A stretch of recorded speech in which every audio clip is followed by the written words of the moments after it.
agora são 12h05. A gente marcou para a gente iniciar de 12h até as 13h30. Então, antes de qualquer coisa, é realmente agradecer às pessoas aqui que estão disponíveis para esse debate, que se dispuseram a participar dessa conversa nossa no primeiro Conexão Empresarial Live, que a gente faz totalmente digital, totalmente online, com as características que a gente tem que utilizar nesse momento que a gente está atravessando.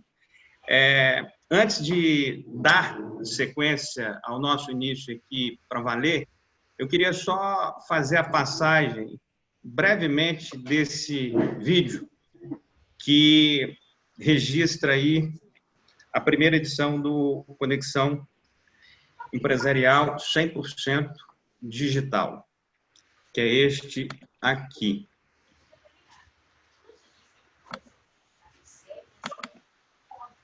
Isso? Está aparecendo aí, tá? Não tá? Tá. Só o apoio. Apoiadores.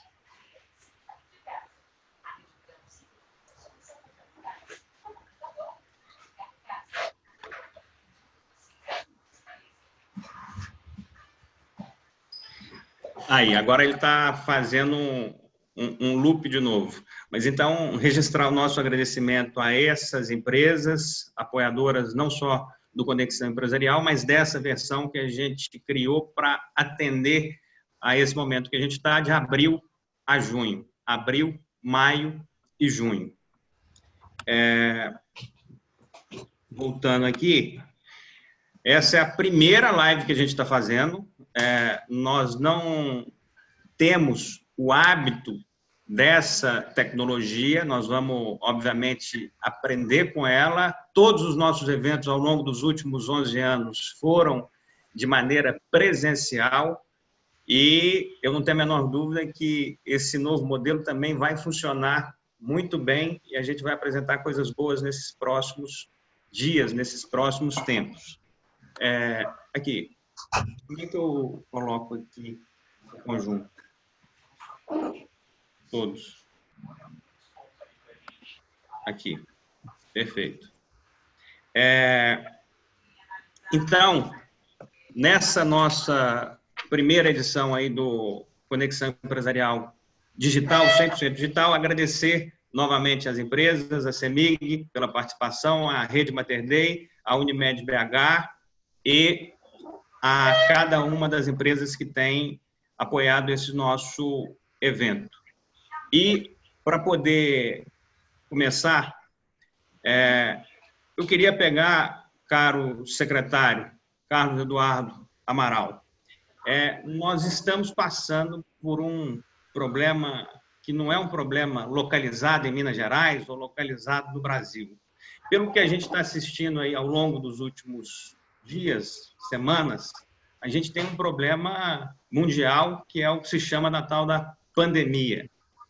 Eu queria que você, como secretário de Estado de Minas Gerais, responsável por essa mobilização que está sendo feita em relação aos procedimentos da saúde, aos procedimentos de cuidado que a população tem que ter, dos profissionais de maneira geral.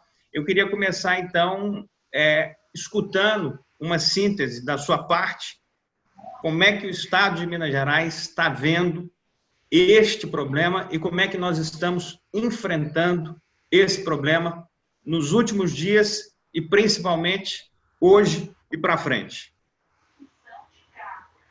Bom dia a todos. Na verdade, o que eu queria primeiro era agradecer a oportunidade de estar participando, né, do Conexão Empresarial. Eu acho que toda forma de informação que nós pudermos trazer é importante nesse momento. Nós estamos vendo que tem muita informação desencontrada, muita informação que às vezes ela não é validada, e isso eu tenho feito questão de participar para efetivamente poder trazer uma informação de confiança.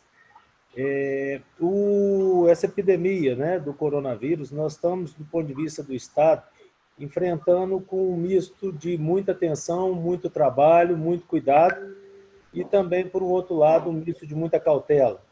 Por que isso? Porque é certo que nós vamos passar por uma epidemia, é certo que em algum momento nós teremos o aumento dos casos no estado, mas, de uma forma geral, tudo que nós queremos é que esse aumento de casos venha e se acople à capacidade assistencial que o Estado está dimensionando. Então, nesse contexto, o que nós estamos realmente buscando hoje é fazer isso, ou seja, orientar a sociedade para que a sociedade consiga reduzir a transmissão interpessoal, ou seja, evitar picos de casos que vão sobrecarregar o sistema, e, por outro lado, tentar montar e organizar uma rede estadual de atenção ao coronavírus. E eu acho que é importante nós lembrarmos que a epidemia do coronavírus está chegando, mas as pessoas continuam adoecendo de outras doenças. Então, nós temos que efetivamente reorganizar toda uma rede para liberar leitos e criar leitos para o coronavírus, mas também sem desassistir as demais pessoas que estão com outras doenças, com outras patologias. Dentro da visão como um todo, nós entendemos que isso é uma pandemia, ou seja, todo o mundo está sofrendo com essa epidemia e que, de uma forma geral, o Brasil, o Estado de Minas Gerais, não será diferente. Nós teremos dificuldades, nós teremos que ter muita atenção, porque, principalmente no que nós falamos de insumos, equipamentos de proteção individual, respiradores, né? Tem tido muita dificuldade de aquisição. Isso no mundo inteiro. Nós vimos lá, o próprio Estados Unidos está tendo dificuldade, o Trump ontem fez uma declaração de que não haveria teste diagnóstico para todos, ou seja, é importante nós termos essa consciência, porque o acoplamento dessas demandas à realidade, ela terá íntima relação com a condução que nós fizermos no sentido do isolamento social. Você acha que as medidas que foram tomadas em relação ao Ministério da Saúde, essas questões vinculadas, obviamente, ao isolamento, como é que o Estado de Minas Gerais está em relação a essas posições? A visão que eu tenho é uma visão assim, me parece que todo mundo tem uma noção clara de que é importante nós termos o isolamento social. Não me parece que haja discussão nesse sentido quanto a ter ou não isolamento.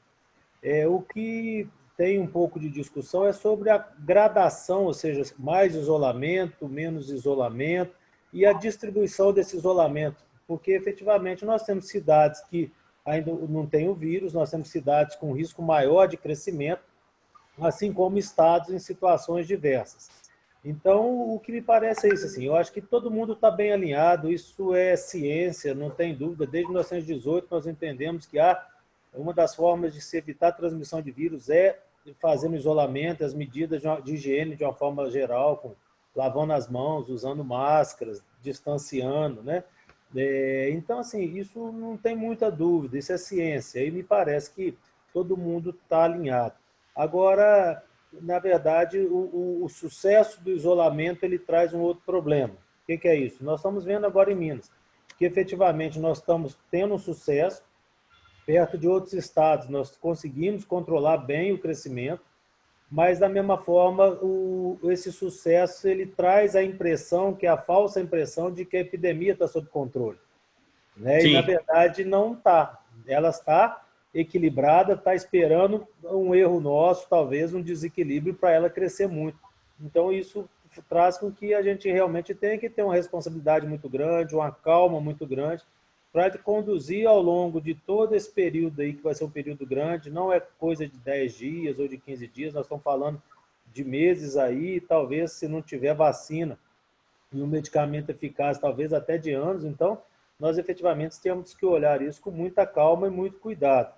E as pessoas, tudo que elas querem é retornar ao normal, né? Mas ontem eu fui muito claro, até na entrevista que nós damos aqui todo final de tarde, que o retornar ao normal vai depender do que nós consideramos agora como normal.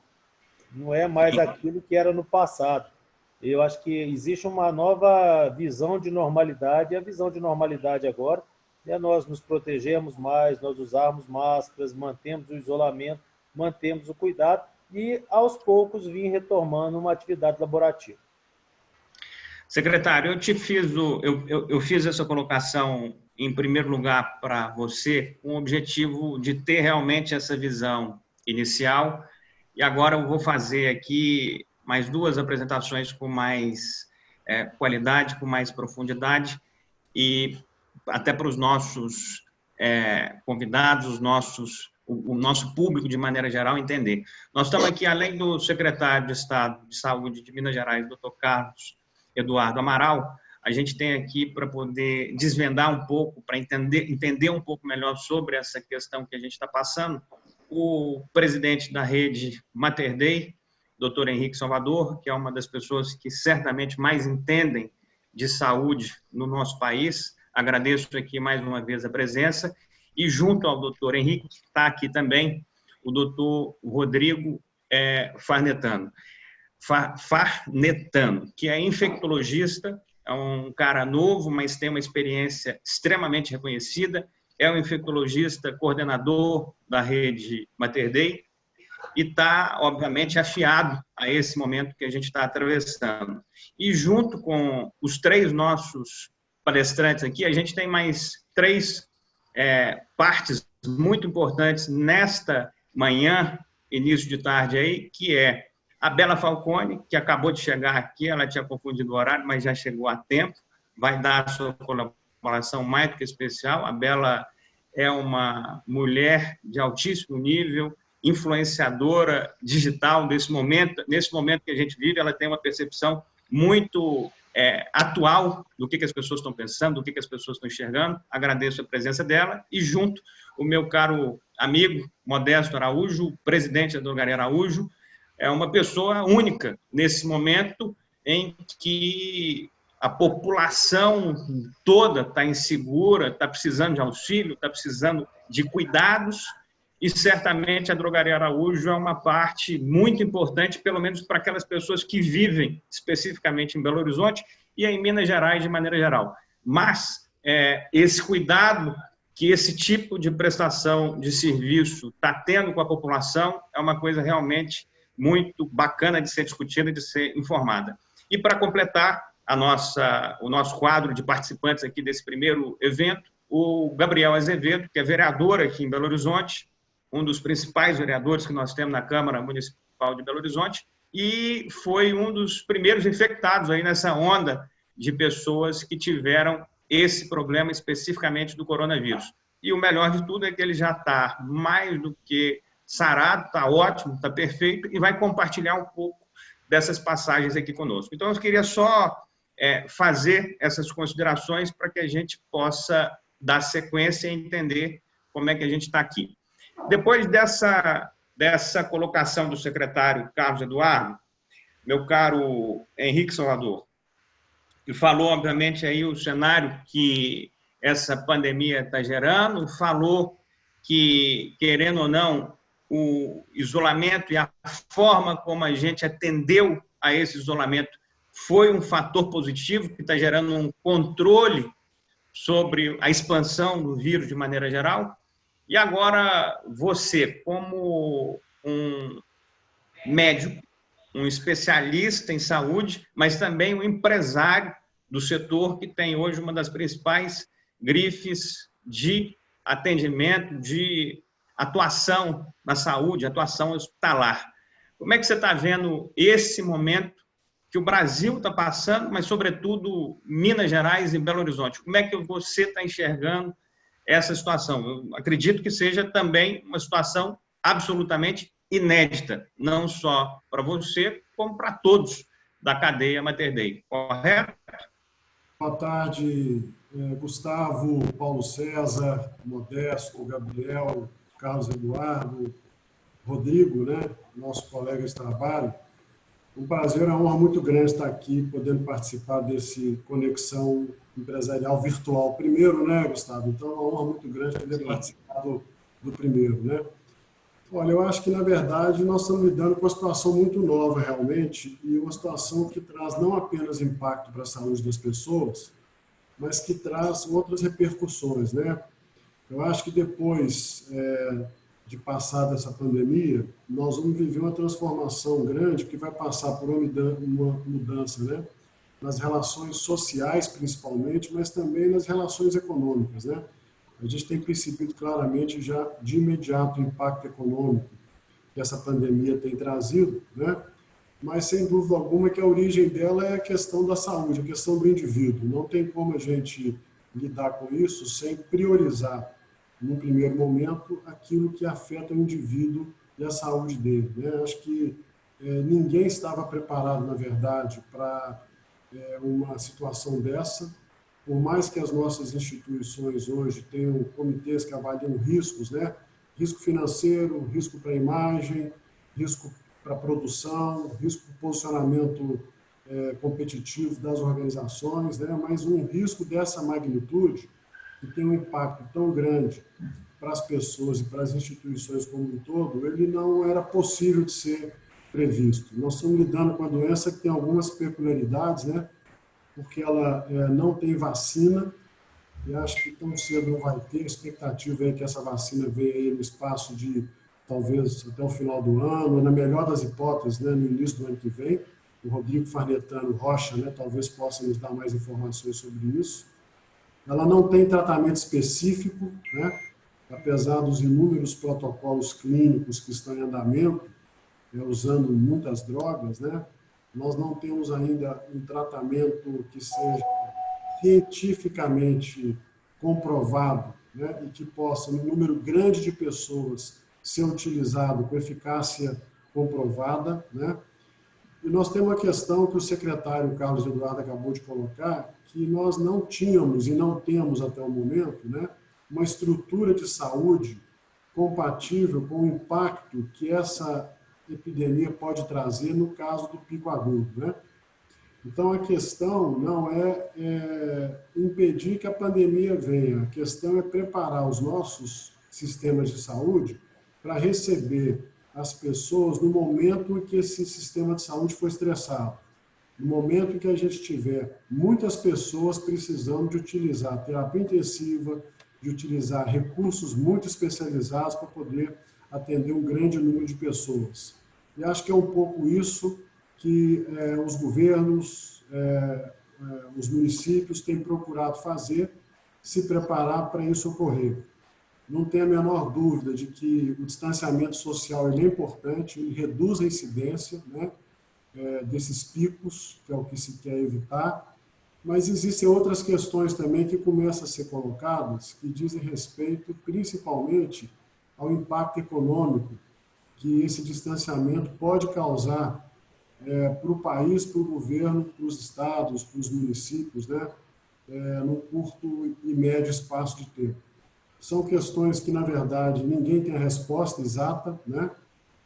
Eu acho que essa questão ela não vai ser conduzida no Brasil de maneira uniforme como um todo. A realidade nos municípios, nos estados, ela é diferente.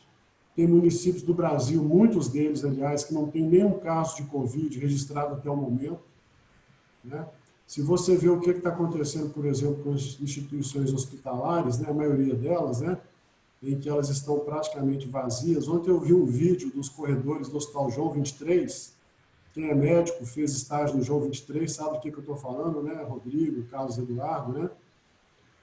Nós ficamos aí durante anos e anos com o João 23 superlotado, sem capacidade até de absorver a demanda enorme que surgiu. Hoje o João 23 está praticamente com uma demanda muito baixa. E as outras instituições privadas da mesma maneira, né?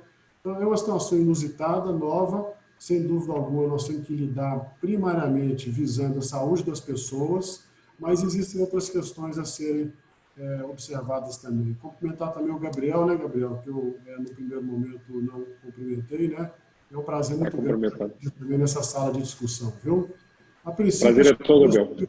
Viu, Gustavo, que eu tinha para colocar como introdução mesmo para essa discussão. Perfeito. Agora vamos aproveitar então o embalo. Obrigado pelas colocações, doutor Henrique. Eu acho que essa colocação que você fez aí em relação à questão da economia, como é que vai fazer a junção dos cuidados que tem que fazer com a retomada da economia. Obviamente, as pessoas estão extremamente preocupadas ainda eu vou, então, daqui a pouco a gente volta para você, eu vou passar a colocação para o doutor Rodrigo Farnetano, para ele fazer uma introdução de como que ele está enxergando isso, e aí eu complemento já com parte do que o doutor Henrique falou, e te pergunto o seguinte, por exemplo, em relação ao vírus propriamente dita, aos efeitos que ele tem, aos cuidados que tem que se ter, hoje é dia 17 de abril, se não me engano, esse procedimento de calamidade foi colocado para o país em 20 de março, então está quase fazendo aí 30 dias.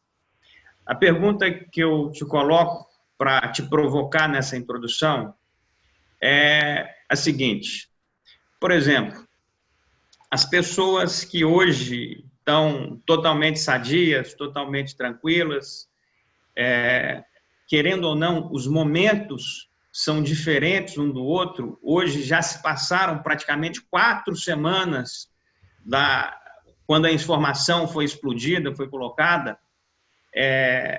Hoje você tem uma visualização em Belo Horizonte que é impressionante, porque a maior parte das pessoas que você vê na rua estão já usando máscara.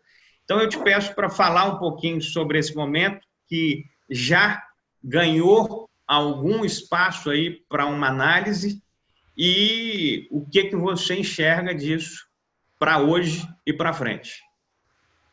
Bom, boa tarde a todos. Eu queria primeiro agradecer, Gustavo, você, o PCO, pela oportunidade de estar aqui participando dessa live aí, tão importantes. Eu vou trabalhar primeiro com fatos. Né? Se a gente pegar o boletim epidemiológico do Estado de ontem, do dia 16, nós tivemos um aumento de 370% do atendimento de síndromes respiratórias, eu não estou falando de coronavírus, de doenças respiratórias agudas, um aumento de 370% comparando o mesmo período deste ano com o mesmo período do ano passado. É real que a pandemia, num vírus que tem uma capacidade de transmissão acima da média dos outros vírus respiratórios e está espalhando para o mundo inteiro, e eu acho, então, que isso não é uma dúvida, né? Isso já é um fato, esse vírus vai espalhar. Como aconteceu no hemisfério norte, vai acontecer aqui, para a gente interromper essa situação, a pandemia, vacina, que eu posso comentar depois, ou a gente tem a que a gente fala a imunização de rebanho, que uma boa parte da população, 50%, 60% das pessoas, contraem esse vírus. Sabemos que a maior parte não vai ter maiores problemas, então vamos fazer com que isso ocorra de forma lenta, para que a gente não sobrecarregue o sistema de saúde e possamos atender os pacientes de forma mais adequada, mais eficaz, salvando mais vidas, já que o sistema não vai estar sobrecarregado. Então, o que aconteceu no Brasil, Minas Gerais e Belo Horizonte?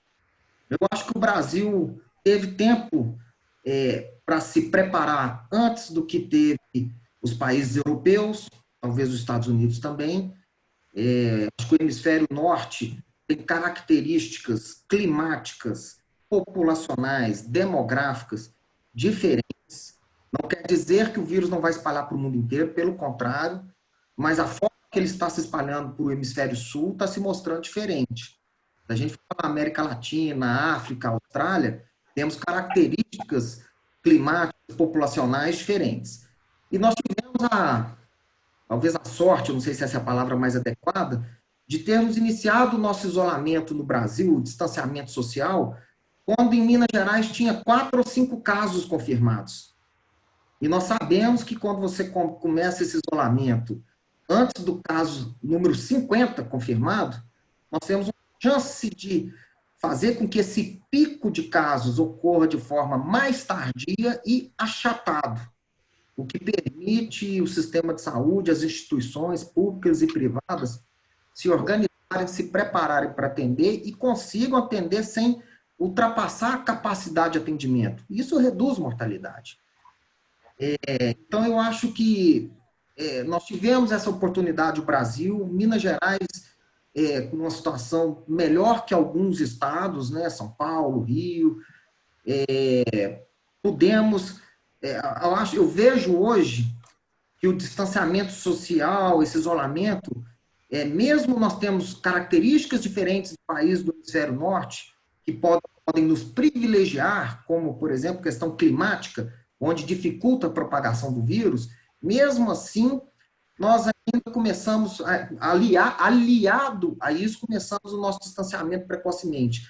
E hoje eu falo com as pessoas, pode ser que uma pessoa da sua casa, um avô, um tio, se não fosse isso que nós fizemos, poderia estar morto, poderia estar grave.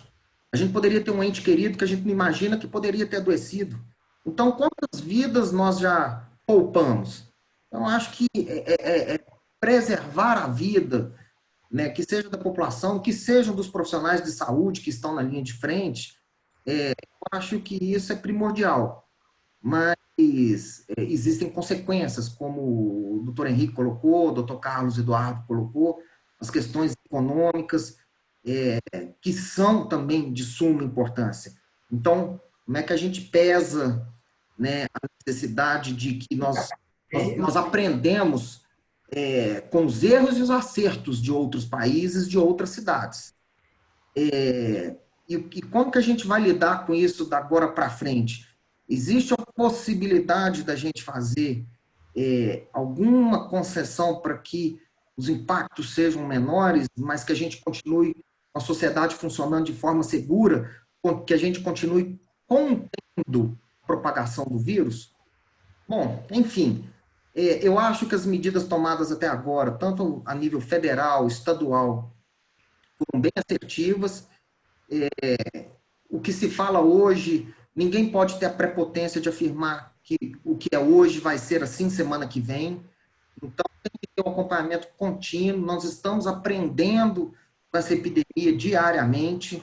Nós estamos aprendendo a tratar os pacientes. Tratamento específico com comprovação definitiva científica ainda não existem, mas existem várias modalidades que podemos e devemos usar neste momento de pandemia. Estamos aprendendo com isso, estamos aprendendo com a nossa curva epidemiológica e temos que todos os gestores, né, que sejam gestores públicos, mas também até privados, tem que ter uma comissão técnica, todo mundo se comunicando muito, para que a gente tenha a plasticidade de saber que o que nós estamos determinando hoje, semana que vem pode ser diferente.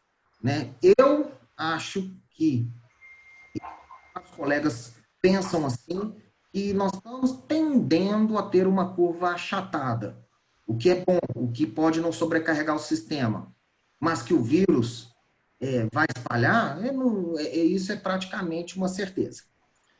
Doutor Rodrigo, deixa eu te fazer uma pergunta, e aí a gente vai passar a provocar os nossos debatedores aqui. O senhor falou aí 50%, 60%, a gente tem escutado o Ministério da Saúde também falar sobre a questão da expansão do vírus de maneira geral. Pelo que eu estou entendendo, e aí eu vou te colocar o raciocínio, você me diz se é o caminho ou não. Em relação à letalidade e ao problema especificamente gerado pelo vírus, pelo que eu estou entendendo, não é um problema tão grave. O grande problema aí, pelo que eu estou escutando e percebendo, é se houvesse, de fato, uma corrida enorme da população para poder ter esse atendimento e gerar o colapso no atendimento a essas pessoas. Pelo que eu estou entendendo, a maior parte das pessoas vai pegar o vírus ao longo dos próximos tempos, ao longo dos próximos meses, eu não sei exatamente o tempo, mas pelo que eu estou entendendo, do que eu estou escutando, o procedimento vai se disseminar. E o que se fez agora com essa estratégia do isolamento, com esse movimento mundial, foi para não colapsar o atendimento que é prestado à população dos países de maneira geral. Então, qual é o grau de preocupação que as pessoas devem ter para valer com o vírus? Eu não estou falando agora do problema do atendimento médico, eu estou falando do problema em relação ao vírus especificamente, cientificamente. Ele é um problema muito grande ou o processo que gerou esse pânico todo foi vinculado ao atendimento dessa população nas instituições? Qual é a verdadeira letalidade desse vírus? A Alemanha é um país que está mais fazendo exame por milhão de habitantes, em torno de 27 mil exames do Covid por milhão de habitantes. Tem uma mortalidade menor que 1%. Coreia também testou muita gente. Quando a gente vê a mortalidade nossa de Minas Gerais, pelo número de casos confirmados, vai dar em torno de 3%. Mas os estudos que fazem o teste de uma forma mais ampla na população, e esses estudos são mais fidedignos. Então, eu acho que tudo está apontando, a ciência está apontando que esse vírus tem uma letalidade baixa, talvez próxima de gripe. Então, o risco desse vírus para uma pessoa individualmente é pequeno. Lógico que tem os grupos de risco. É interessante que a gestante sempre vai ser grupo de risco para doença infecciosa, mas a gestante para gripe, vírus da influenza, a mortalidade dela é muito maior. No corona já não é. O idoso, ele já para o coronavírus, se eu for pegar a população idosa, principalmente acima de 70, 80 anos, e com outras doenças, cardíacas e pulmonares principalmente, a mortalidade aumenta muito. Mas na hora que eu pego a mortalidade geral, ela é pequena. Não é um vírus de alta letalidade. É lógico que se você perder um ente querido pelo coronavírus, isto é uma tragédia pessoal, familiar. Mas, de uma maneira geral, é pequena. Ontem um colega me perguntou, tá morrendo muito a gente jovem mesmo? Tem que entender que a mortalidade para qualquer faixa etária, talvez no coronavírus, crianças saudáveis é praticamente zero. Mas acima de 10 anos de idade, não é zero. Então, vai ter pessoas jovens saudáveis que vão falecer? Vai. Isso impacta muito, mas falar que estão morrendo muitos jovens não é uma verdade, porque na hora que a gente vê, a maioria dos óbitos estão ocorrendo com pessoas com mais de 60 anos. Muito mais. Se não me engano, Minas Gerais, talvez o doutor Carlos possa me corrigir, Minas Gerais acho que teve 3 óbitos jovens e 30 óbitos em maiores de 60 anos. Ou seja, a mortalidade não é zero. Gripe mata uma pessoa de 30 anos saudável? Mata, mas isso é raro. Então, tem que entender, a gente tem que tomar muito cuidado com como as informações são passadas. A mortalidade é pequena, o risco pessoal é pequeno, mas de forma alguma é uma situação, é um vírus, é uma pandemia para ser menosprezada. Porque se a gente não tomar as devidas medidas de contenção desse vírus, que estão sendo tomadas, e eu acho que elas vão sendo lapidadas com o tempo, né? De repente as coisas podem voltar a funcionar de forma segura ou de forma reduzida e segura. Mas, enfim, as medidas estão sendo tomadas. Se nós não tomássemos essas medidas, se o mundo não tomasse, poderemos ter um número de óbitos significativo. Vai dizimar a população mundial? Não. Mas se a gente falar que nós vamos ter 20 milhões de mortos no mundo de coronavírus, é um número muito grande. Assusta todo mundo. Estou dando um exemplo. E com essas medidas a gente pode reduzir drasticamente esses números. Individualmente, vou pegar eu aqui, Rodrigo, 43 anos, saudável. Eu posso pegar o coronavírus e vir a ter uma evolução ruim? Posso. Mas estatisticamente o meu risco é muito, muito menor do que um senhor de 80 anos. Então o risco individual é muito pequeno. Eu queria só complementar uma coisa, até indo em cima das notícias mal preparadas. Um paciente meu me ligou perguntando se em São Paulo estava caótico. E o doutor Henrique, gentilmente, cedeu uma entrevista do Pedro Matiasi, que é infectologista do HCOR, eu conheço ele pessoalmente, já foi diretor do HCOR lá em São Paulo, e ele disse, não sei se foi ontem ou anteontem, numa entrevista que ele deu na televisão, que o HCOR está com 50%, 55% de taxa de ocupação geral, não é só coronavírus, é tudo. Suspeita de coronavírus, confirmado de coronavírus e outras condições médicas. Ou seja, quando fica se noticiando que São Paulo está um caos, temos que tomar cuidado.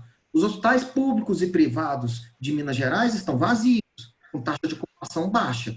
O HCOR tinha taxa de ocupação de 85% antes do coronavírus. Ontem, 50%, 55%. Ou seja, estamos ainda em condições de atender tanto as outras condições médicas de forma segura, tivemos tempo para fazer o nosso para casa, para organizar as instituições, lá no Mater Dei, a instituição que eu trabalho, né?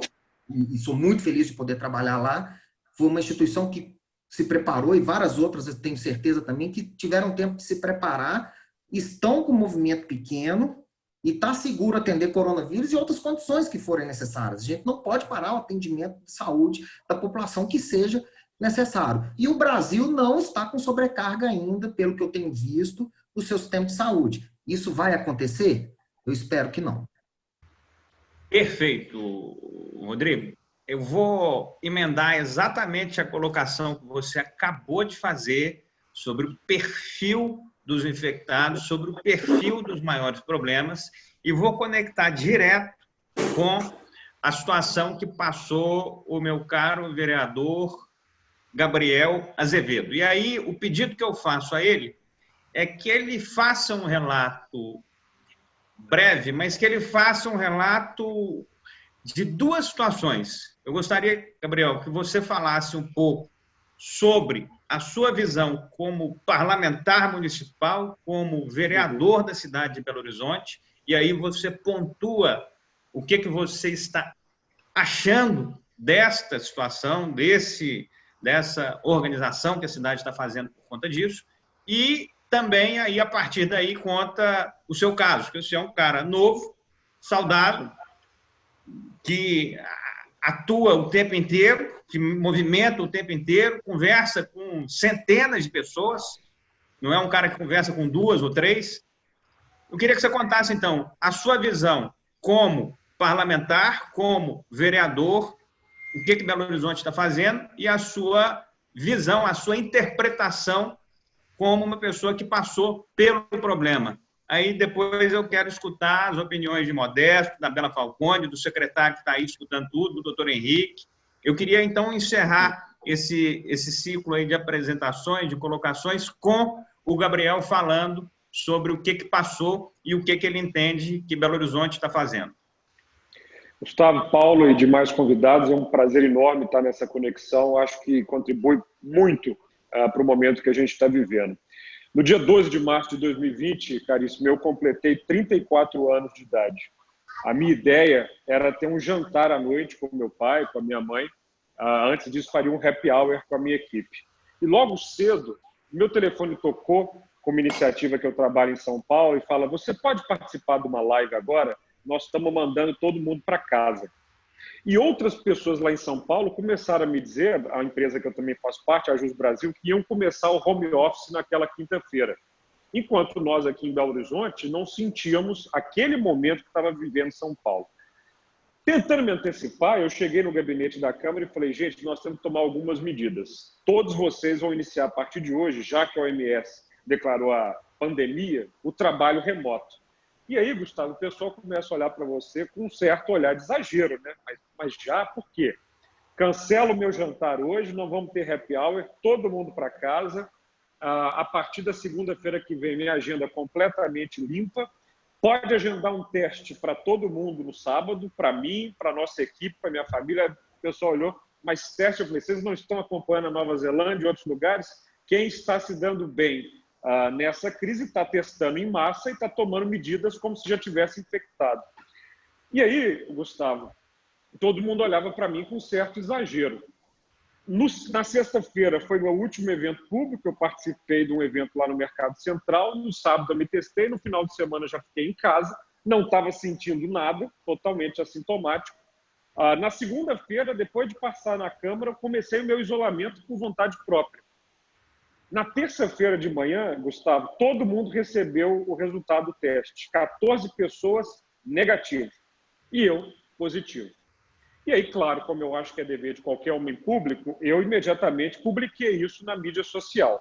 E como você viu, foi um caos. Porque, como você falou, eu não sou alguém que encontro 1, 2 ou 3 pessoas, eu rodo a cidade e, obviamente, isso gerou uma preocupação de todo mundo que tinha convivido comigo nesse período. A Câmara Municipal tomou a decisão de fechar. O prefeito de Belo Horizonte tinha falado comigo dias antes, também tomou uma série de medidas para já começar a fechar a cidade. E depois eu fui ouvir de alguns secretários e de alguns médicos o seguinte: olha, o pessoal devia estar grato, porque quando há um infectado e há um número distante, é um nome que ninguém sabe quem é, um dado, as pessoas não se assustam. Como muita gente te conhece, isso assustou. Então, Belo Horizonte começou um procedimento antes, até talvez um pouco por causa de mim e de outras pessoas, e isso, me disse o secretário de Saúde, deve ter salvo pelo menos 70 vidas. Então, se a minha infecção teve esse propósito, eu já fico satisfeito como representante da cidade. Eu acho que uma segunda coisa que aconteceu, Gustavo, é o susto, porque no dia 12 de março eu tinha convidado meu pai para vir se isolar comigo, aqui no meu apartamento. E ele tem 79 anos de idade, conviveu comigo durante 5 dias, até o teste sair. Quando saiu, ele volta para o apartamento dele, e aí você imagina a culpa que você sente poder ter infectado alguém que ama. Isso é muito ruim. Então, para resumir, foi um pouco isso, mas no dia 19 de março, cara, aí mudou tudo, porque veio uma febre altíssima, 40 graus, uma tosse seca e completamente intensa, uma dor profunda que ficou no corpo, sobretudo no peito. E aí, com isso, foram 5 dias, muito intenso, até o dia 23 de março. Depois começou a diminuir. Não tomei nada, tomei apenas antifebril, o médico me consultando o tempo inteiro, um supervisor da Unimed, que é um grande amigo, João Paulo. E aí foi passando. No dia 2 de abril, eu me testei de novo, mais uma vez o teste PCR de nariz e de garganta, tanto no laboratório Ares Pardini como no laboratório São Paulo, e 7 dias depois se apresentou negativo, ou seja, eu não estava mais com o vírus. E também fiz o teste de sangue, que faz o IgG e o IgM, que mostra realmente que eu estou com os anticorpos que combateram o coronavírus. Fiz uma tomografia e notei que, para além do coronavírus, o corpo se fragilizou, eu perdi 10 quilos e uma bactéria se alojou no meu pulmão.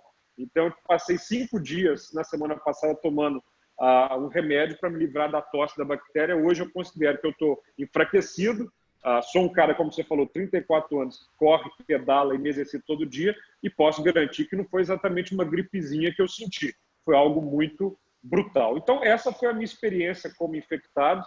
Acho que fiz o que eu podia fazer. Foi muito interessante começar com outras pessoas, ajudar outras pessoas que passaram por isso. Você me pergunta, no segundo momento, a visão de parlamentar. Eu acho que neste preciso momento da história de Belo Horizonte, se tem uma coisa que nós não podemos fazer é ignorar a ciência, os dados e a medicina. É um prazer muito grande para mim estar conversando com pessoas técnicas como essas que estão aqui, e elas têm que ser ouvidas acima de qualquer outra.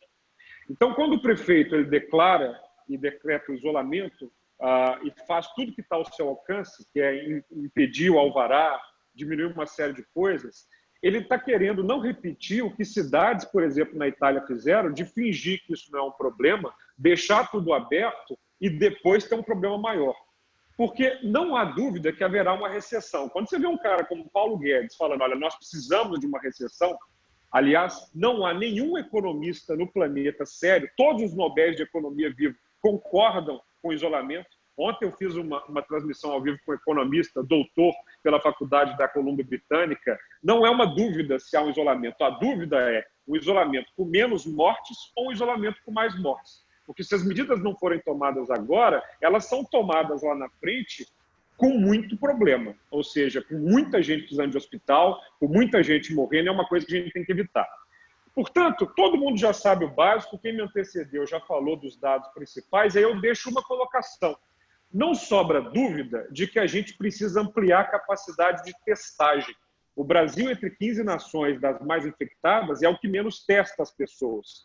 O Dr. Rodrigo cita a Alemanha, a Coreia, que tem bases empíricas porque testam muito. Aí, Dr. Rodrigo, Modesto, Salvador, eu trago uma pergunta que me fica, e uma indagação para colaborar. Em 1943, durante a Segunda Guerra Mundial, por conta da epidemia de sífilis entre as tropas americanas, começaram um processo de testagem grupal. Ou seja, eles pegavam 10 soldados, testavam ao mesmo tempo. Se ninguém estava com o vírus, você podia seguir em frente. Atualmente, na Alemanha, nos Estados Unidos e Israel, começaram um processo de testagem de muitas pessoas. Ou seja, estão testando até 62 pessoas ao mesmo tempo para você alavancar a capacidade de testar. Porque eu acho que Belo Horizonte, Minas, o Brasil, vão poder pensar no segundo passo só quando a gente sair do nevoeiro, quando a gente tiver mais dados de saúde pública que não comprometam a saúde. Portanto, como vereador, eu acho que eu estou apoiando as posturas do prefeito no que são corretas. Hoje, inclusive, ele decretou um modelo de uso de máscaras que eu também concordo, decretou o fim da gratuidade para uso de ônibus para idosos. Isso eu já discordei e, por isso, coloquei respeitosamente para ele se é possível mudar. Mas eu acho que, nesse momento, não é hora de briga, né? Eu apoio as medidas positivas do prefeito, apoio as medidas positivas do governador, que está construindo um hospital de campanha no Espomina, e espero que o novo ministro da Saúde também respeite os dados da ciência e medicina. Portanto, eu acho que, como vereador, nesse momento, há uma preocupação pelas vidas, há uma preocupação que, obviamente, entende que o isolamento, por mais que seja necessário, não vai durar, não vai conseguir durar por muito tempo, isso é uma obviedade. Então, nós temos que aproveitar este momento para planejar a segunda etapa e como é que essa etapa vai acontecer depois de muitas testagens. E acho também que, como vereador, a gente tem que dar o exemplo. Se a população está passando por uma crise financeira e econômica, nós temos que apertar o cinto. Desde o início do meu mandato, eu não uso motorista, carro, celular, verba paletó, verba auxílio, isso tudo não devia nem existir, mas eu acho que a gente tem que dar o exemplo. Se possível, diminuir a remuneração. Se dependesse só de mim, eu já tinha protocolado um projeto assim na Câmara, mas depende da mesa diretora. Eu acho que a gente tem que dar exemplo, mas tem que cuidar do orçamento. Belo Horizonte vai ter um impacto, considerando corte em PTU, ISS, TBI, de 1 bilhão, Gustavo. Nós estamos falando de 10% do orçamento. Então, é papel de vereador estar atento ao orçamento e estar atento aos especialistas como esses que eu estou tendo o privilégio de conversar agora, e quero ouvir sobre essas possibilidades da gente testar mais a população, porque nessa hora até a federação fica complicada, porque precisamos de autorização de novos testes da União. A capacidade de Minas Gerais é muito baixa, no estado que tem uma situação fiscal muito difícil, e Belo Horizonte, até então, não tem o seu próprio laboratório público, a sua capacidade pública de testar. Estou à disposição para ouvir todos vocês. Gabriel, muito obrigado pelas colocações. Nós temos uma consciência muito grande que esse tipo de plataforma aqui vai ser muito benéfica a esse momento, pelas pessoas que a gente está convidando nesse e nos próximos eventos e pela responsabilidade que a gente tem de entregar conteúdos e falas que realmente tenham reconhecimento. Gustavo, desculpa, só para complementar, porque eu não completei, a cidade terá que ser completamente repensada. Nesse momento, nosso sistema de transporte público está com 70% dos usuários não utilizando, ou seja, o contrato que existe vai ter que ser repensado. Os hospitais do atendimento online também têm que ser aproveitados para que no futuro a gente não repita aquela cena de prescrição no papel, de fitinha verde, amarela e vermelha nas portas das UPAs e centros hospitalares. Uma série de medidas a cidade tem que tomar para ser uma cidade do futuro, e isso é um papel de vereador e prefeito também. Obrigado, Gabriel.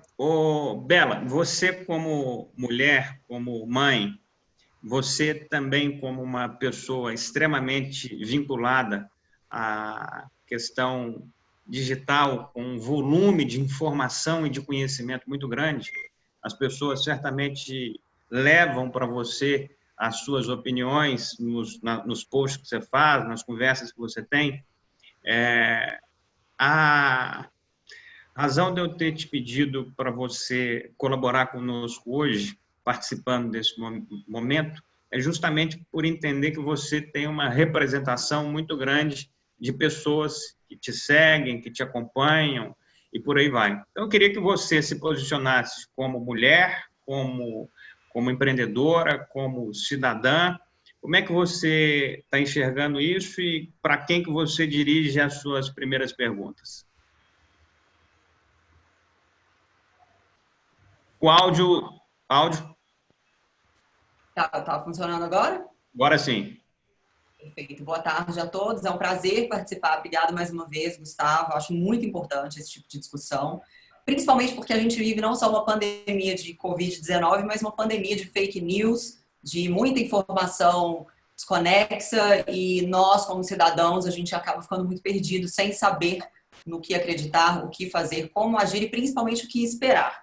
E, de fato, eu tenho muitas perguntas que eu recebo de várias pessoas, e a maioria delas, obviamente, não é da minha alçada responder. Então, estando aqui hoje representando, talvez, essas pessoas, né, seguidores de rede social, enfim, Uma das questões que eu gostaria muito de esclarecer aqui, eu dirijo a minha pergunta ao Dr. Carlos Eduardo Amaral, com relação a estudos, né? Eu li no Estadão que existem aproximadamente 70 estudos sobre o Covid-19 e 21 desses estudos são testes de possíveis tratamentos. Então, a grande questão nesse momento é qual poderia ser a nossa expectativa com relação à viabilização desses tratamentos para a sociedade, apesar de todas as burocracias e divisões políticas que a gente tem vivido no nosso país. Quais são as dificuldades que a gente enfrenta nesse momento a nível nacional com relação a essa vacina. E eu vou emendar aqui mais uma pergunta também, que eu acho pertinente para o momento, ainda que seja um tanto quanto prematuro falarmos disso nesse momento, mas como mãe, como cidadã, enfim, como ser humano, eu penso no futuro com relação ao momento em que nós poderemos sair de casa, né, que isso estiver controlado. Como lidar com esses traumas, como ter a certeza de que realmente podemos sair, de que estamos protegidos, de que não iremos contrair. E no meu caso, eu falo isso ainda com um sentimentalismo um pouco maior, porque eu tenho um esposo que é imunodeprimido, ele tem uma doença autoimune, ele faz uso de medicamento imunomodulador, então eu tenho essa preocupação, existe esse trauma dentro de mim, e eu gostaria que, ainda que fosse, né, assim, talvez difícil de especificar nesse exato momento, mas como o Estado, como os médicos têm visto isso para o futuro, essa projeção futura, como entender o momento certo de dizer para a sociedade, olha, está tudo bem, vocês podem sair sem que isso gere traumas nas pessoas. Então, essas são as minhas duas perguntas iniciais aqui.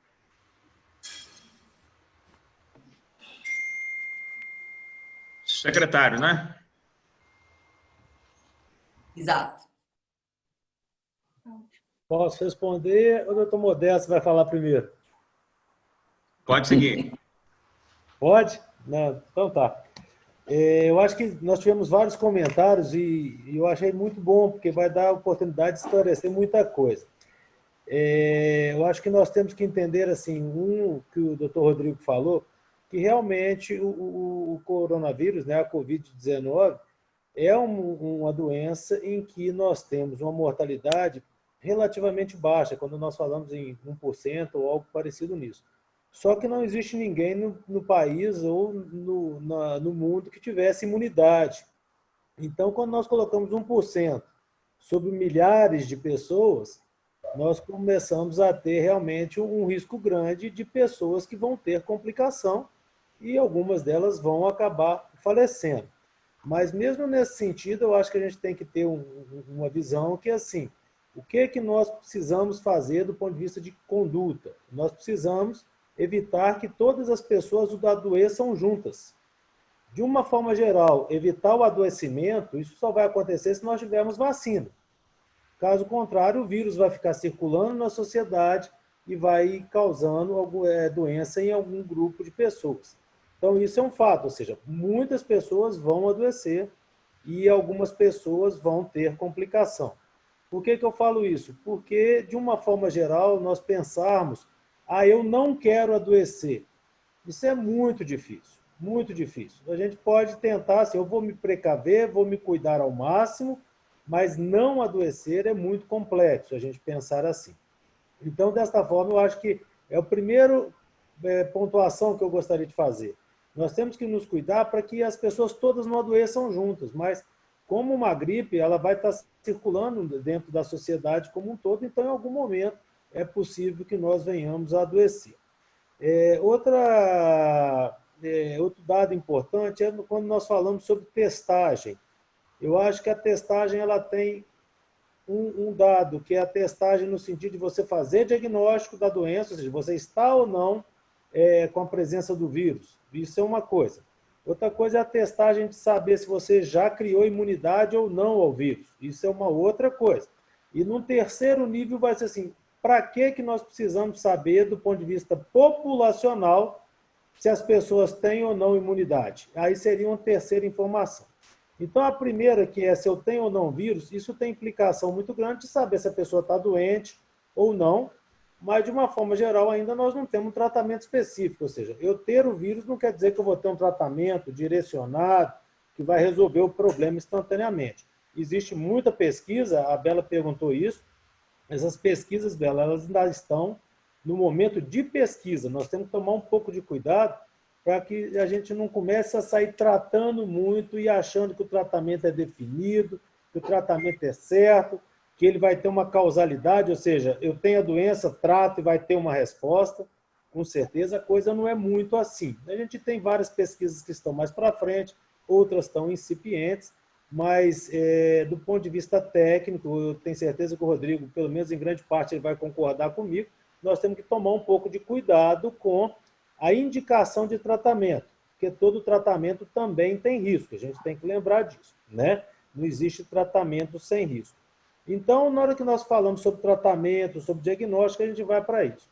Quando nós falamos sobre você saber se você teve a doença e se já tem imunidade, isso passa a ter uma importância individual no sentido de você voltar a circular com uma certa liberdade. Por quê? Qualquer quadro gripal, nós temos que pensar que pode ser coronavírus e que, consequentemente, independente de ter feito exame, independente de onde você estiver, você tem que aumentar o seu isolamento. Isso me parece fato já.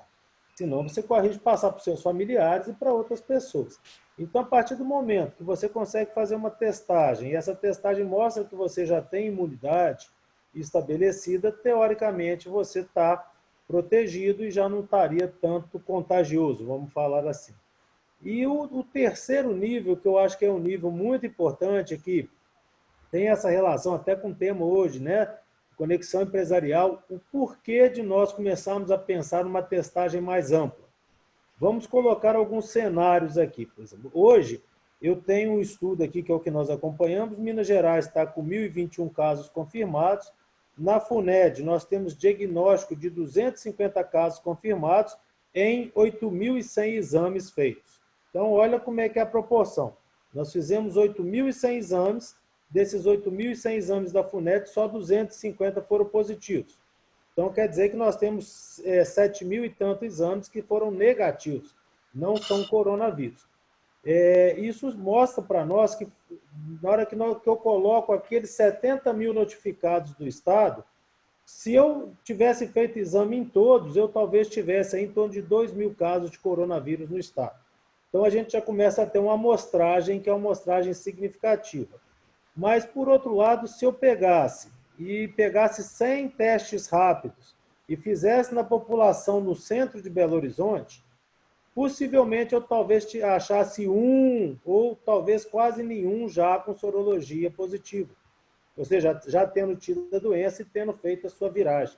Isso eu acho que é muito importante quando nós começamos a falar sobre flexibilizar o momento das pessoas voltarem a andar tranquilamente, porque a imunidade de rebanho, igual o Rodrigo falou, ela vai ser quando nós tivermos um percentual muito grande de pessoas já imunes, 40%, 50%, 60%, talvez até 70%, que é quando uma pessoa doente encontra outra que já tem imunidade e que não passa mais a doença para frente. Por que eu estou falando isso? Porque o ideal, todos nós estamos doidos para saber assim, será que já tem gente com imunidade? Será que a gente pode pensar em flexibilizar? Será que já é esse momento? Essas perguntas, elas estão quentes aí, né? E todo mundo querendo essa resposta. Só que me parece que por nós termos efetivamente ainda poucos casos, isso no universo de 21 milhões de habitantes, a gente estaria trabalhando aí com 2.000, 3.000, nós ainda não teríamos condição de ter essa imunidade de rebanho. E por que eu falo isso? Porque fazer um acompanhamento com testes, ele precisa ser feito sim, e a Secretaria Estadual de Saúde já está projetando todo um estudo que nós vamos acompanhar isso com vistas a orientar o retorno de maior liberdade de circulação. Mas se nós envolve custo também, então se a gente começa fazendo já de uma vez com uma chance muito pequena das pessoas terem já feita a soroconversão, ou seja, já estarem protegidas, a gente vai, neste momento, talvez ter um gasto muito grande, com uma imprecisão muito grande, e que, na verdade, aquela resposta que nós gostaríamos, já dá para liberar, ou não dá para liberar, ou qual que é o percentual, nós não teríamos ainda.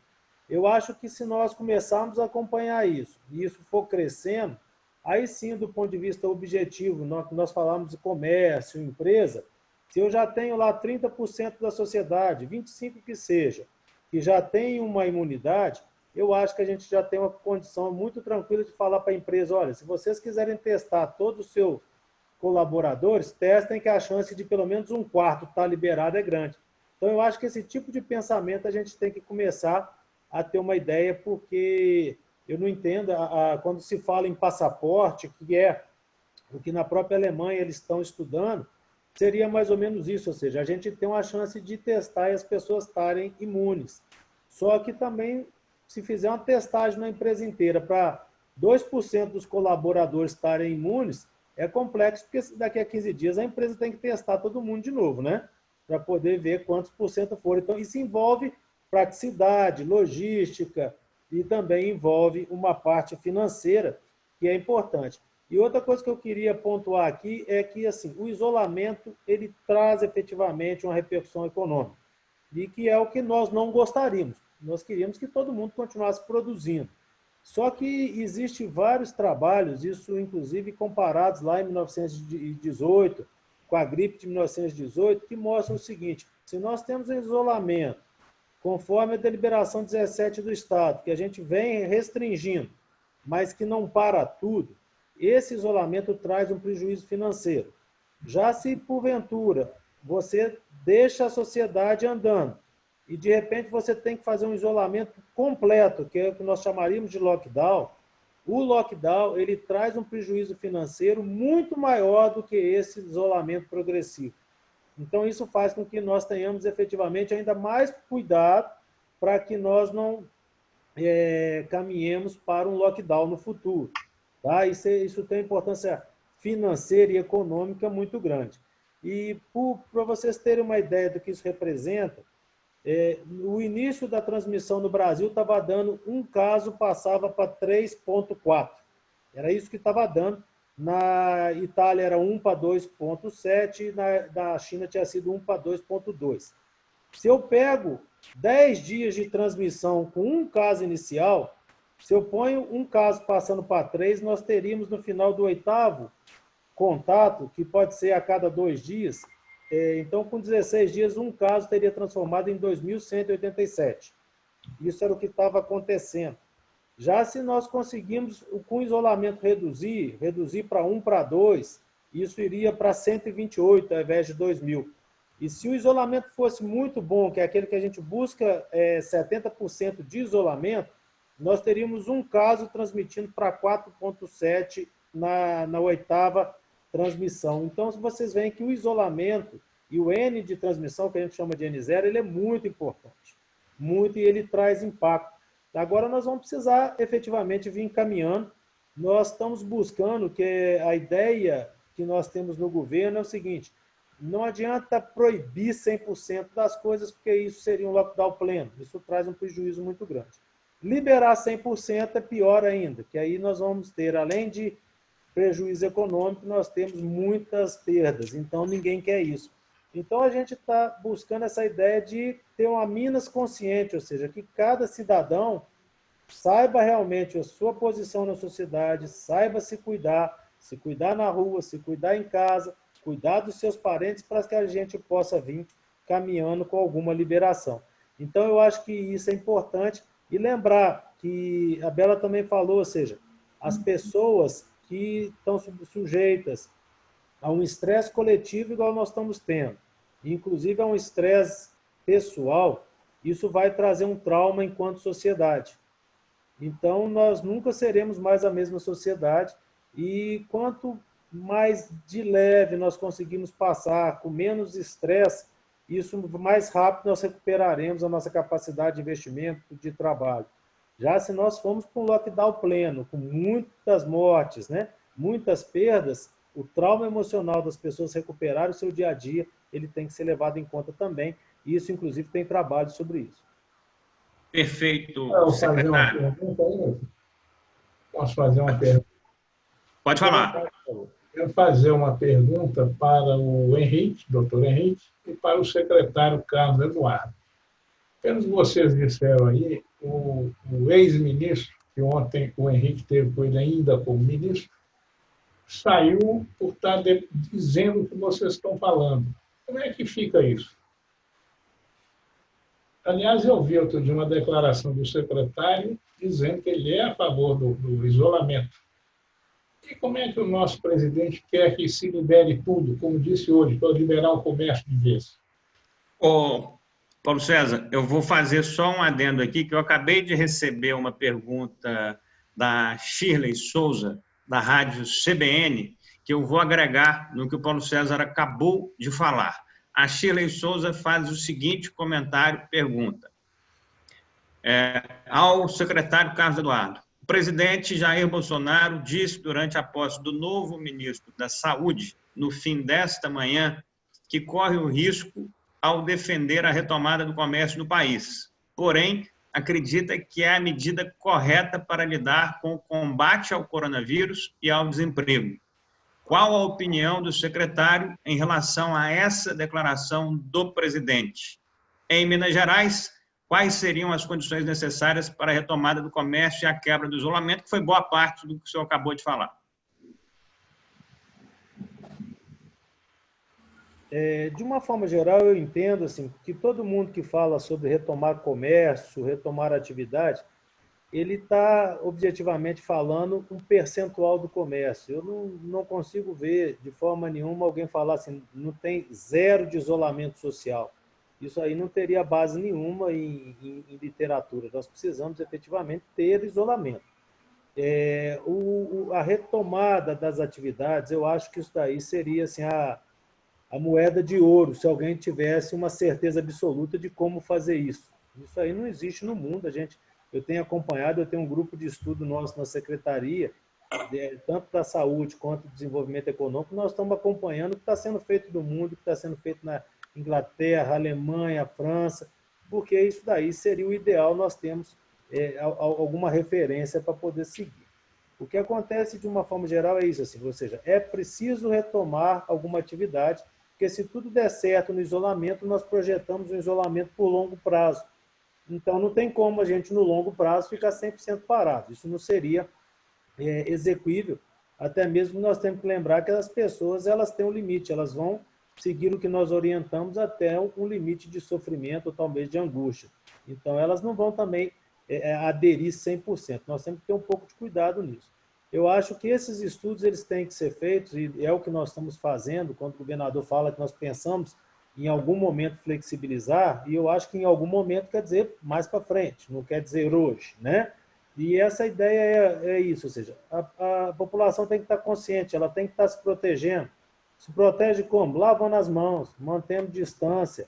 Agora, com o uso de máscara, eu acho que é importante entender que a máscara, se você sozinho usa a máscara e ninguém usa, ela até te protege um pouco, mas não protege 100% não, porque você pode tocar na superfície contaminada, você pode pegar no olho, então tem várias outras formas de contaminação aí. Já se a sociedade como um todo usa máscara, aquela pessoa doente que às vezes está sem sintoma, ela pode dar uma tossida, mas a tosse dela não cai numa superfície, ela não atinge outra pessoa, ou seja, efetivamente nós conseguimos limitar muito a transmissão. E a ideia nossa é efetivamente fazer um estudo, que é o que nós estamos fazendo, no sentido de ver qual atividade que, retornando de uma forma gradual, ela traz menos impacto do ponto de vista de risco de realimentar a epidemia e traz um retorno econômico social maior. Ou seja, esse equilíbrio, nós estamos fazendo uma matriz realmente para ter essa noção, porque em algum momento nós vamos ter sim que vir voltando. Mas eu não gostaria não que a gente pensasse assim que a coisa fosse dualística, ou isola ou libera tudo, ou seja, não, é impossível pensar assim. Sempre vai ser uma gradação, vai ser um percentual, que não tem como ser tão ortodoxo pensando de um jeito ou do outro. Isso não passa na minha cabeça de jeito nenhum, eu não consigo pensar disso. Paulo, tá. O Paulo me provocou aí, né? Então eu queria só colocar uma questão que eu acho que está ligada, talvez, a essa mudança no Ministério, né? Eu acho que, na verdade, o que ocorreu entre o ministro anterior e o presidente é que nós tínhamos um ministro com perfil político, porque apesar do ministro Mandetta, né, do ex-ministro Mandetta, ser um médico, tem uma experiência associativa grande, foi presidente da Unimed Campo Grande, foi secretário de Saúde de Campo Grande, né? É um ortopedista pediátrico que opera como tal. Ele foi deputado por 2 legislaturas e provavelmente tinha aspirações políticas futuras, né?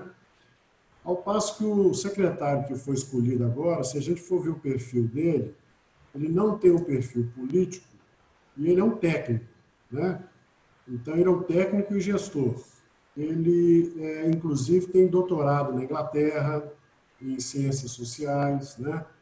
É um sujeito assim que tem um perfil para entender muito bem que, se não se seguir procedimentos técnicos preconizados, a sociedade pode pagar um preço muito grande mais adiante.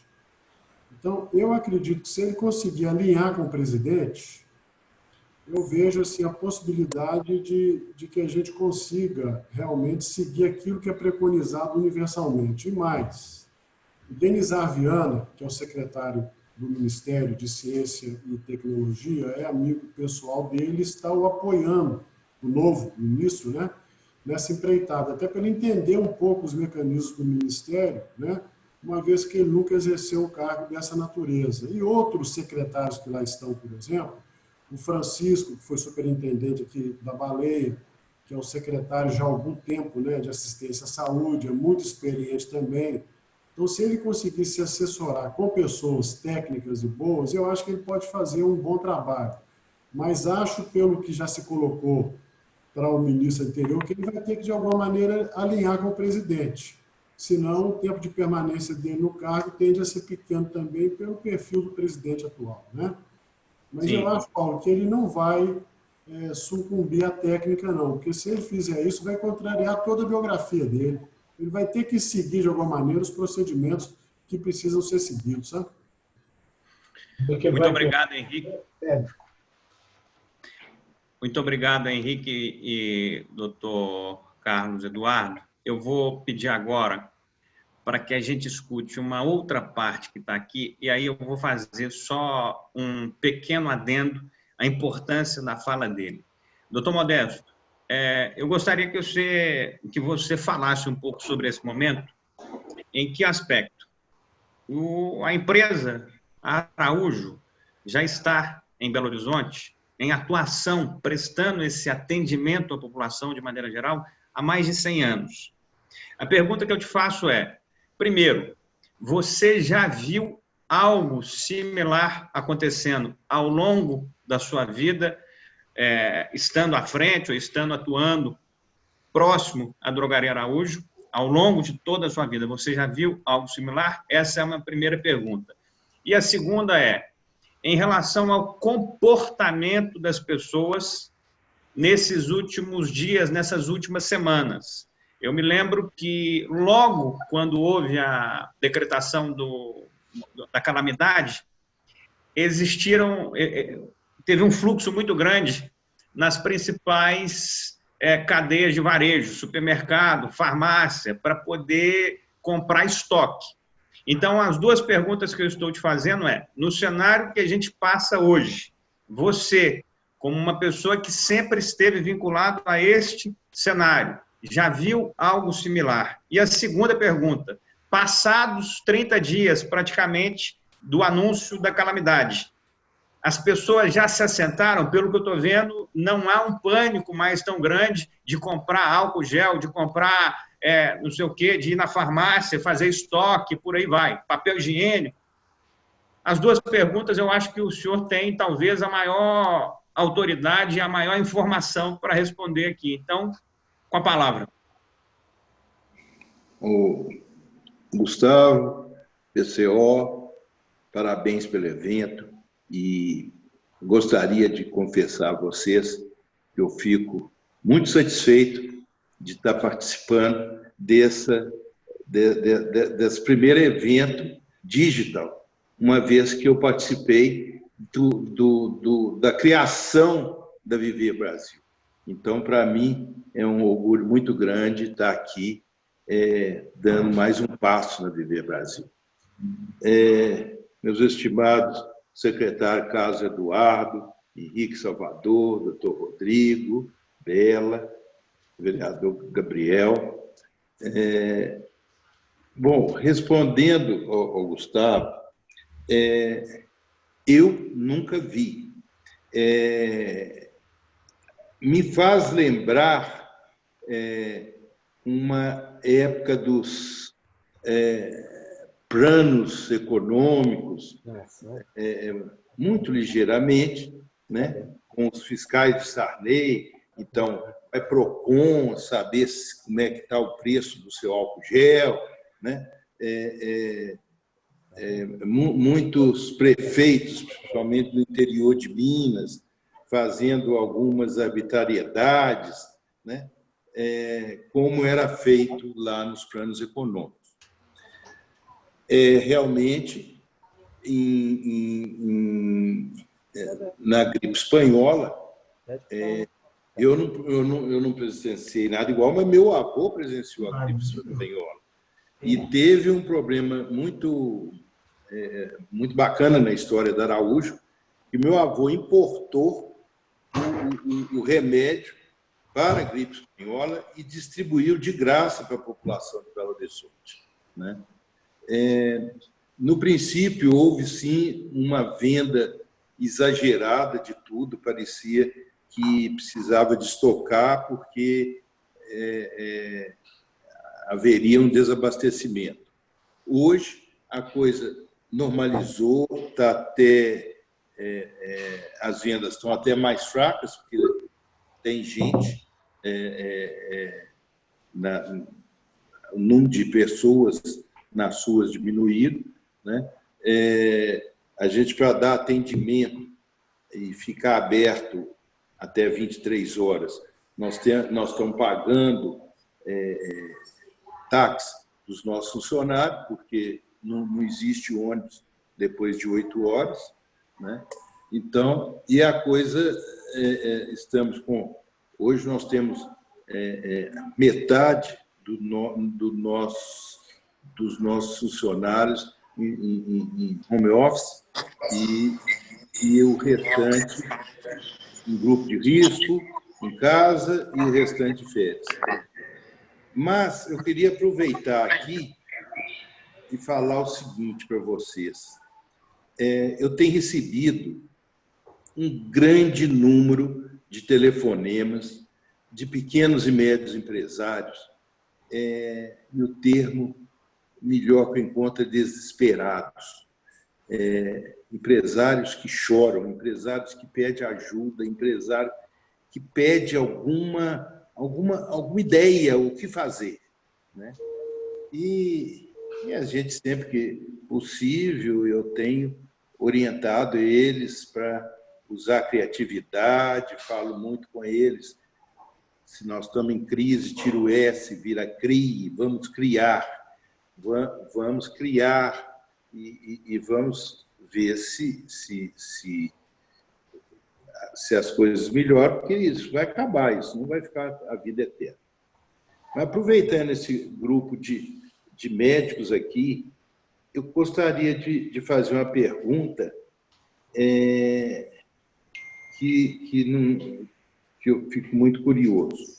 O doutor Osmar Terra, que também é médico e foi secretário, 8 anos secretário da Saúde do Rio Grande do Sul, ele, em uma palestra, ele defende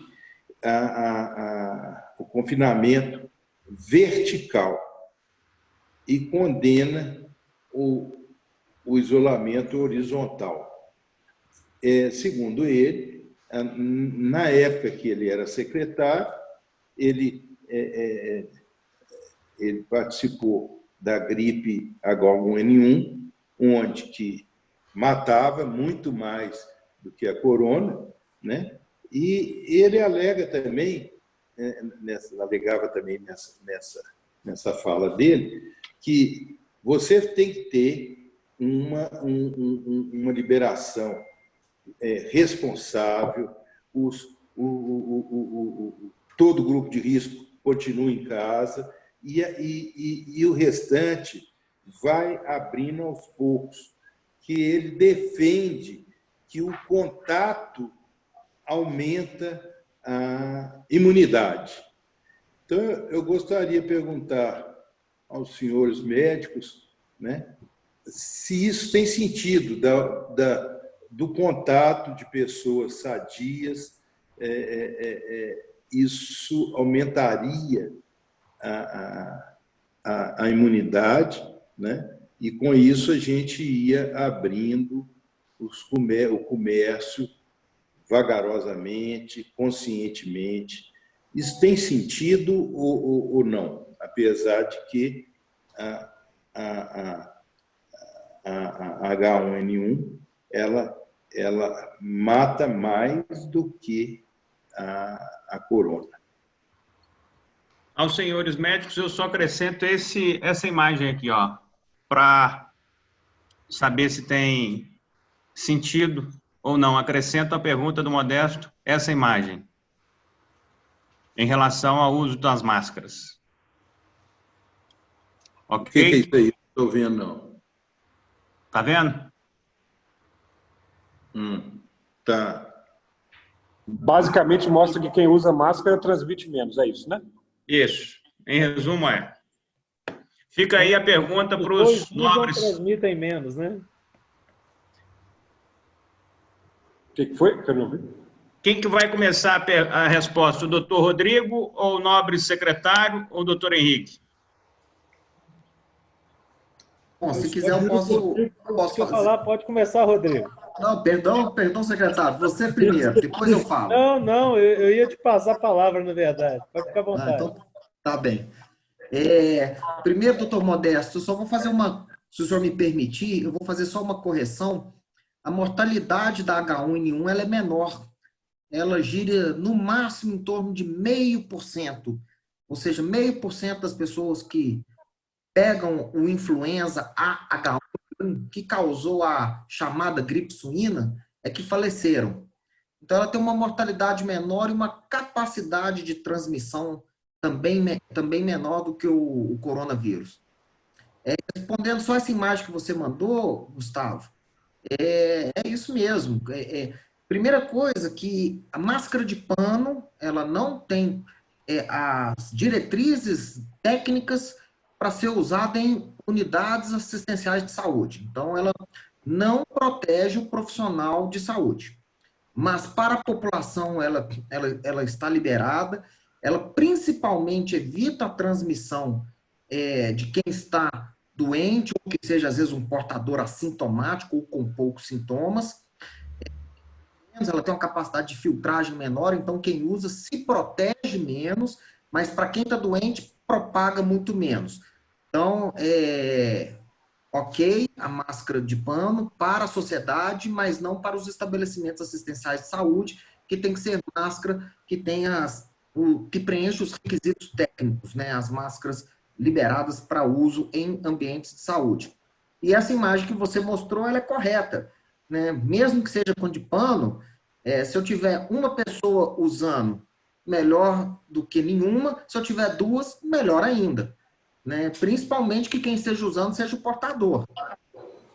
E eu queria rapidamente responder a Bela Falcone e o Gabriel Azevedo numa pergunta que eles fizeram. A Bela perguntou: quando que ela vai poder voltar para as ruas, para a vida normal? Quando é que a sociedade vai poder fazer isso? São os números. O que vai determinar isso os dados estatísticos e matemáticos. A hora que vermos, o doutor Eduardo pode me complementar, na hora que os dados mostrarem a epidemia se interrompeu de forma prolongada, provavelmente você já tem uma imunidade de rebanho. E pode, de repente, ser aliado a isso. E aí, complementando a pergunta do Gabriel, a questão de estudos sorológicos amostrais. Porque, Gabriel, não tem jeito de fazer exame de todo mundo. Não dá para fazer exame de todo mundo, não tem recurso, não temos condições financeiras, setor público e privado, de fazer de todo mundo. Então, a gente tem que definir, como o Carlos Eduardo colocou, qual vai ser a amostra, quem que nós vamos fazer e qual vai ser o tamanho dessa amostra. E, doutor Rodrigo, é possível o teste grupal para baratear e fazer isso mais rápido? Tem que definir. O PCR de narina e de garganta, né, lá da narina, lá atrás da garganta, ele não é um exame que serve para avaliar quantas pessoas estão infectadas. Por quê? Porque ele só detecta no máximo 67% dos pacientes e 33% vai passar. Então, daquele grupo que você fez quando você adoeceu, algumas pessoas poderiam ter o vírus, não ter sintomas, você não teve um quadro brando, você teve um quadro intenso, mas tem pessoas ali que poderiam ter tido e com exame negativo, e terem tido poucos sintomas ou nenhum sintoma. Então, o PCR, ele não serve para fazer um estudo, para a gente determinar quantas pessoas se expuseram, se está seguro trabalhar, porque muita gente vai ter e vai dar negativo. A sorologia, ela feita tardiamente, temos hoje, se a gente combinar IgM e IgG, a gente pode detectar quase 100% das pessoas que tiveram. Agora, tem que determinar o grupo. Eu acho que aí vem... Aí, desculpa insistir nessa pergunta, viu, Gustavo? Mas é porque eu acho assim, todo mundo quer sair desse isolamento, eu também. E eu acho que para isso, como o doutor Rodrigo está falando, a gente tem que ter mais dados, portanto tem que testar mais. Se você colhe o sangue, por exemplo, de 60 pessoas, como estão fazendo em Israel, nos Estados Unidos, e testa essa sorologia ao mesmo tempo, vamos dizer que os 60 não apareceu ali nenhum vírus, ou seja, essas 60 pessoas... são susceptíveis. Ou seja, o Brasil poderia adotar esse modelo para a gente avançar a coleta de dados e talvez partir para uma fase diferente, não? Eu acho que o Carlos Eduardo pode responder melhor, mas o uso da sorologia vai ser dessa forma. Eu acredito que se for para ela participar numa decisão de começarmos a estratificar a liberação do comércio, das atividades humanas normais, eu acho que a sorologia vai entrar com este papel no momento oportuno de forma amostral. Agora, doutor Rodrigo, olha só, eu preciso só fazer rápida, você me permitir, só uma perguntinha muito rápida. Com relação ao comportamento desse vírus, a gente vê que o comportamento dele é um pouco variado de país para país. Então, isso significa que, por exemplo, aqui no Brasil, os estudos feitos em outros países, quer seja nos Estados Unidos, na China, na Alemanha, eles não são todos proveitosos para o Brasil por uma questão genética, ou sim a gente consegue aproveitar muita coisa desses estudos que já foram realizados em outros países? Sem dúvida dá para aproveitar.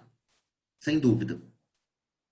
Olha só, eu só queria pedir aqui a atenção de vocês para uma situação, é o primeiro live que a gente está fazendo, nós nunca fizemos nenhuma experiência como essa, eu estou cheio de perguntas aqui que eu nunca tinha recebido nos nossos conexões presenciais, tem uma série de manifestações aqui que eu preciso pelo menos dar atenção a elas. E aí, eu vou perguntar a vocês que estão aqui no Conexão Digital. A gente pode estender mais 10 ou 15 minutinhos por conta de vocês? Podemos? Todos aqui podem mais 10 ou 15? São 13h33. A gente pode acabar às 13h45? Todos aí podem? Ok. Gustavo, deixa eu só pedir o Rodrigo para completar a minha pergunta. Quando eu abro com responsabilidade e tal, paulatinamente, existe uma imunidade, o convívio de uma pessoa com outra torna-se mais imune as pessoas ou não? Tem que ficar isolado e fim de papo? Boa pergunta. Como Osmar Terra, eu realmente não tinha atentado à sua resposta, como Osmar Terra colocou, cientificamente isso é possível. Então, a partir do momento que você vai liberando as pessoas para pessoas que são de grupo de risco, o convívio de forma segura, porque o mundo vai mudar, nossas relações vão mudar, como o doutor Henrique colocou, sociais, comerciais, de trabalho, e a gente acho que nós todos seremos mais atentos com as boas práticas para nos proteger e proteger o próximo. A partir do momento que você vai liberando aos poucos, imunológicos, pessoas neste momento que têm o menor risco de morte, existe a possibilidade de você fazer essa imunização aos poucos. Mas eu vou ser sincero, doutor Modesto, eu não me sinto de forma alguma na posição de tomar uma decisão de tamanho, ou de dar até mesmo uma opinião de tamanho, impacto e magnitude. Ok. Obrigado. Nós vamos terminar com uma pergunta que a Bela tem guardada ali, que é bem provocativa, mas antes disso eu vou passar aqui pelos nossos participantes. Otávio Tostes, advogado, Sonho e Imagem Perfeitas. Juliana, Modesto, tá um galã. Frederico Alcântara, boa tarde a todos, boa tarde, Gustavo. Luciana Magalhães, parabéns pela iniciativa. Josemar Moura, parabéns, Rodrigo, forte abraço. Concordo com você em relação ao que estamos vivendo hoje em Minas Gerais, principalmente em relação ao isolamento social com adesão da população. Essa medida propiciou um achatamento da curva de contágio, possibilitando um maior preparo da rede. Apenas acho que, se não houvesse o isolamento, certamente estaríamos em uma situação caótica. A mortalidade não é tão baixa, considerado o quadro gripal. E, além disso, tem uma maior possibilidade de casos graves, também comparando com outras gripes. Um outro aqui, doutora Vânia, show, Gabriel. Quem dera os políticos tivessem a sua consciência. Time top falando. Parabéns à Conexão Empresarial. Otávio Torres de novo, iniciativa espetacular. Nada melhor que a boa informação contra a gigantesca onda de fake news. Liliane Carneiro Costa, parabéns pela escolha do tema e participantes. Josemar Moura, Dr. Carlos Amaral, sabemos que os testes utilizados têm uma baixa sensibilidade, ou seja, muitos dos resultados na faixa indeterminada não afastam o diagnóstico COVID. O mesmo ocorre com os mortos com síndromes respiratórias e testes negativos. Shirley, da Rádio CBN, já fiz a pergunta dela. Fábio Sacioto, da FIENG. Pergunta ao doutor Salvador. Vejo algumas empresas nacionais desenvolvendo e tentando produzir respiradores. Existem respiradores mais simples que não precisam de certificação para UTI e que poderia ser utilizado na internação semi-intensiva? Fica a resposta para o doutor Salvador já. Gabriel Azevedo, cidade de BH e os nossos espaços públicos terão que ser repensados pós-coronavírus? Otávio Tostes. Secretário disse que o vírus espera erro nosso para expandir. Qual o maior erro podemos cometer a favor do vírus? Presidente da CDL, Câmara dos Diretores Logistas, Gustavo. Essa pergunta aqui já foi respondida de alguma maneira aí também. Gustavo, o que nós do comércio e serviços precisamos nesse momento, com urgência, é a definição correta na linha do tempo de qual é a data real do provável retorno às atividades. E essa definição tem que ser da área da saúde. Quais as opiniões, por favor? Fica aí para o doutor Carlos e doutor Rodrigo responderem. Liliane Carneiro Costa, parabéns pela excelente pergunta, Modesto. Mais uma aqui, doutor Garibaldi Mortosa, presidente da Cicobi Credicom. Parabéns a todos da VB pela iniciativa, parabéns a todos os palestrantes e debatedores, muito enriquecedor, informações úteis e necessárias. E aí, vai chegando aqui no final, uma pergunta também da Cristiana Araújo. Boa tarde a todos. Por que não se fala em percentuais de casos curados?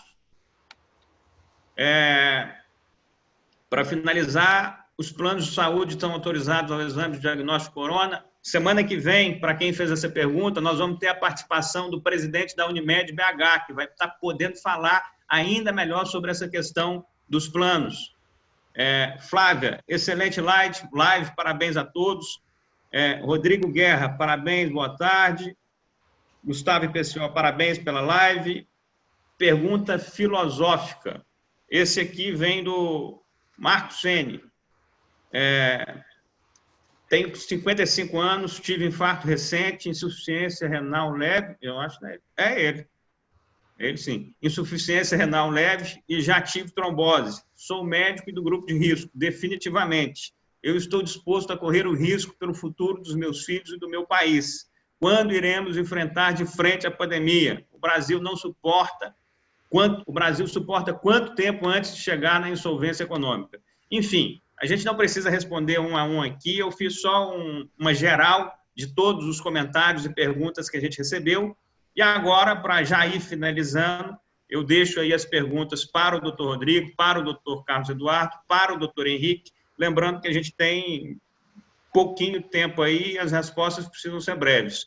Antes de finalizar, Bela Falcone, você tem uma pergunta aí bem interessante sobre uma notícia que saiu agora. Coloca ela, que eu sei que ela é provocativa, mas ela é de qualidade.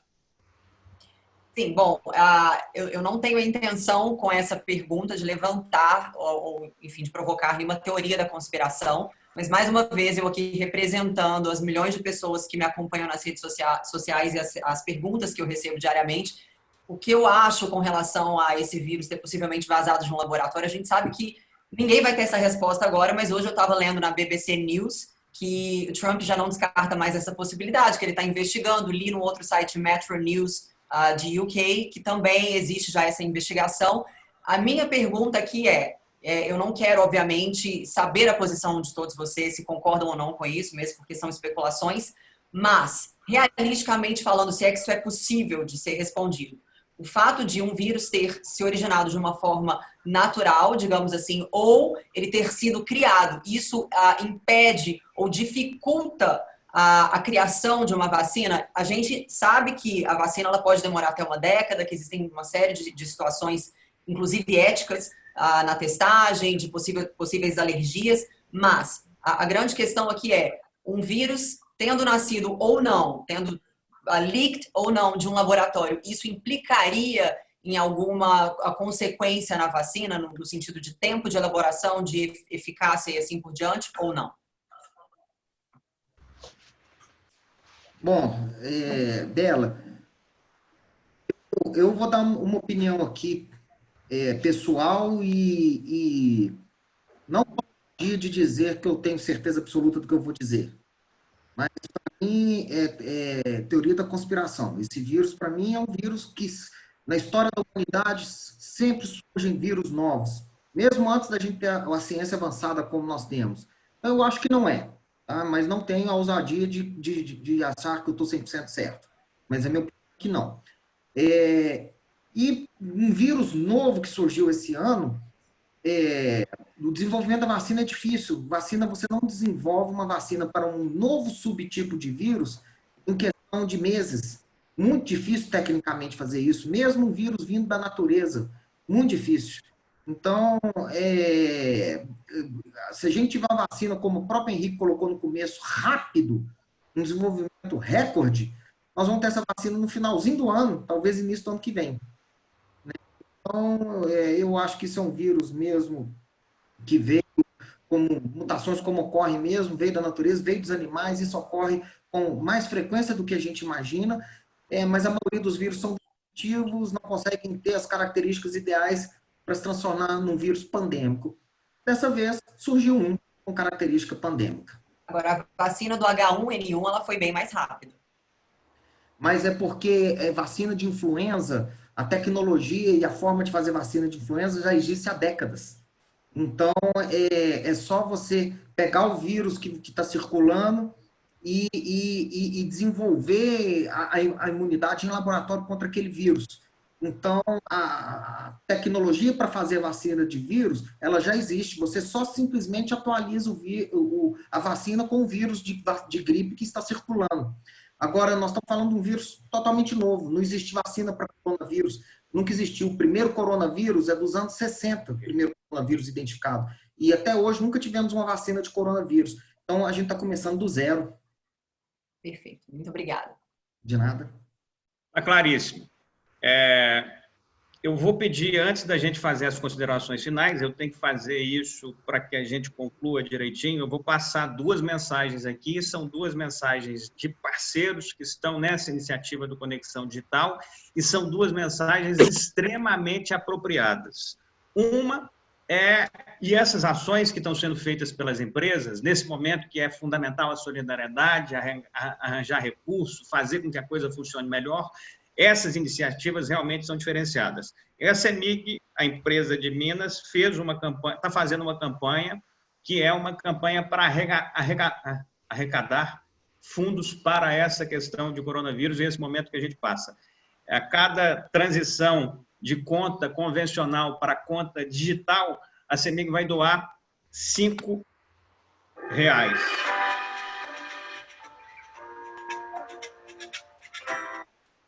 Está aparecendo? Não. Espera aí que é a primeira, hein?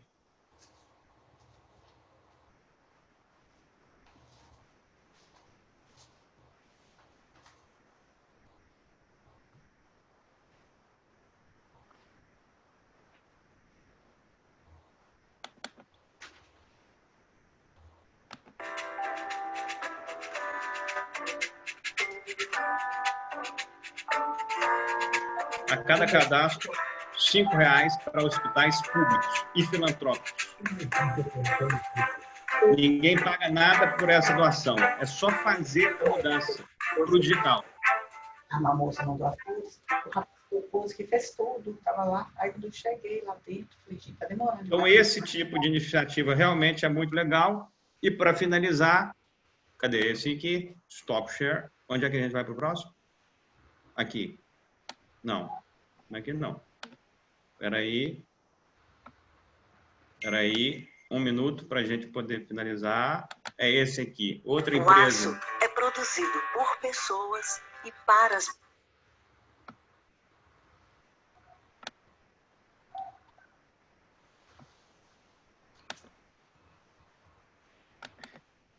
Dá não. Gostei disso não. Nós vamos fazer melhor na próxima. Mas olha aí, finaliza assim. O aço é produzido por pessoas e para as pessoas. O minério torna-se aço e finalmente chega até você. Neste momento em que o mundo está em alerta, o aço continua cuidando de vidas. Faz parte das tecnologias envolvidas na produção dos alimentos e ajuda a nos trazer a energia. O aço faz a diferença e a Uzi Minas também quer fazer a diferença para você, hoje mais do que nunca. São empresas, iniciativas que realmente estão se mobilizando para poder colaborar com esse momento e com um movimento mais solidário para o país de maneira geral, para o nosso Estado. Eu não tenho a menor dúvida, todas as repercussões que a gente recebeu aqui foram as melhores possíveis. Essa, repito, é a primeira vez que a gente está fazendo com esse formato. Graças a Deus, correu da melhor maneira possível e eu não tenho a menor dúvida que os próximos vão ser ainda melhores. Nós vamos ficar ainda mais craque nisso aqui. Nesta próxima semana, agora, no dia 23, quinta-feira, caro Modesto e caros amigos aqui desse Conexão, primeira edição, no dia 23, a gente vai ter uma presença muito especial, que eu acho que vai ser importantíssimo a gente escutar, principalmente por essa questão de voltar com o setor produtivo, como é que volta, como é que vai ser a participação do ministro da Infraestrutura, Tarcísio. Ele vai estar aqui no Conexão conosco de 11 da manhã às 12h30. 11 da manhã às 12h30, o ministro Tarcísio Gomes, ministro da Infraestrutura. E, na sequência, no dia 24, a gente tem outra edição deste Conexão Empresarial Saúde, dessa vez reunindo o secretário municipal de saúde de Belo Horizonte, Dr. Jackson Pinto Machado, a diretora do Biocor, doutora Érica Vrandesic, e o presidente da Unimed BH, Dr. Samuel Flan, e, obviamente, com os nossos debatedores apoiando e ajudando a entender esse momento que a gente está passando. Eu queria agradecer mais uma vez ao Dr. Rodrigo Farnetano, infectologista, craque, reconhecido pelo trabalho que já vem fazendo há anos na Rede Mater Dei, Dr. Henrique Salvador, que é uma referência indiscutível, vem a partir de uma história fantástica criada pelo pai e pela mãe, e hoje administra uma rede indiscutivelmente uma das mais qualificadas que a gente tem no país.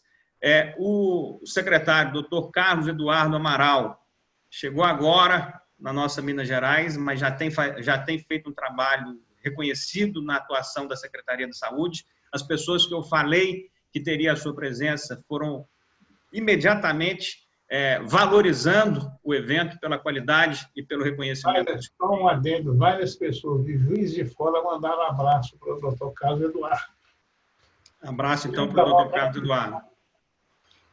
Além desses 3 expositores, agradecer de uma maneira muito especial ao Modesto Araújo, não só pela fala que ele colocou aqui no primeiro momento. De fato, desde quando a gente começou a VB, foi com a participação, o envolvimento e principalmente os bons conselhos que o Modesto sempre nos endereçou. Junto a isso, o doutor vereador ilustre Gabriel Azevedo, que é reconhecido também como um dos principais que a gente tem em Belo Horizonte. Obrigado pela presença. E, para finalizar, a minha cara Bela Falcone, que é uma mulher de altíssima qualidade, uma mulher empreendedora, uma mulher com uma visão espiritual e do ser humano muito bacana. É um privilégio ter tido vocês aqui nessa primeira edição.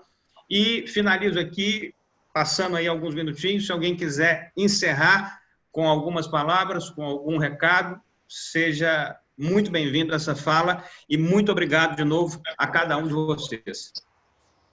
Gustavo, eu queria rapidamente só mencionar o seguinte, a pergunta do Fábio, né? Existem, essa crise que nós estamos vivendo, ela está dando também oportunidade para muita coisa boa surgir na nossa sociedade, né? Então, existem algumas parcerias muito importantes que estão em curso, que eu acho que precisam de ser mencionadas. A movimentação para comprar EPI, por exemplo, para os hospitais públicos, que o Sindusco conseguiu fazer, angariando fundos, né?